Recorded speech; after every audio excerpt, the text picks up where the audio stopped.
सभापति महोदय, पूज्य गुरुजी गुरुमावृंद, अतिथिवृंद एवं मोर एठी सान बड़ भाई और भाई भौणी मैंने आज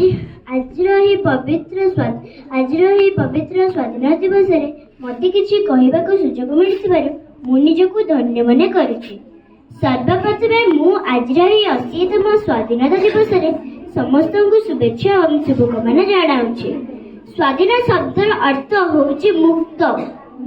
जेमिति गोटे पिंजरबद्ध पक्षी और मुक्त आकाशरे उड़ी बुलुथिबा पक्षी मध्य केते तफात। पिंजरबद्ध पक्षीटी पंजीर निर्दिष्ट परिसीमा मध्य रहबार सुयोग पाइथिले, किंतु मुक्त आकाशरे उड़ी बुलुथिबा पक्षीटी आकाशर ए कोणरू से कोण पर्यंत निर्विघ्न उड़ी बुली पारे। तेणु से मनीष हो किंबा पशु पक्षी केही केबे पड़ाने रहबाकू चाहंती नहीं।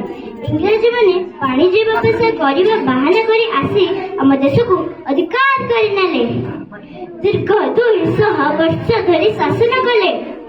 शेषर भारतर वीर संतान महात्मा गांधी, बाजीराव, लक्ष्मीबाई अनेक वीर संतान जीवन को खातिर न करी लड़ाई करी 1947 मसीहा अगस्त 15 तारिख दिन आम स्वाधीन आनी देथिले।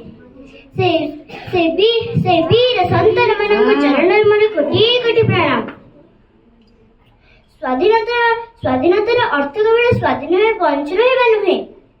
जड़े छात्र छात्री भावे आमर कर्तव्य होउछि मन लगाई पाठ पढ़िबा, श्रृंखला पालन करिबा, परिवेशर सुरक्षा करिबा एवं आम देशर सम्मान बढ़ाइबा। शेषरे आमे आम ए तिरंगा पताका तले शपथ नेबा जे आमे आम माटी मार उन्नति करिबा। एति कहि वक्तव्य शेष करूछि। धन्यवाद। भारत माता की जय।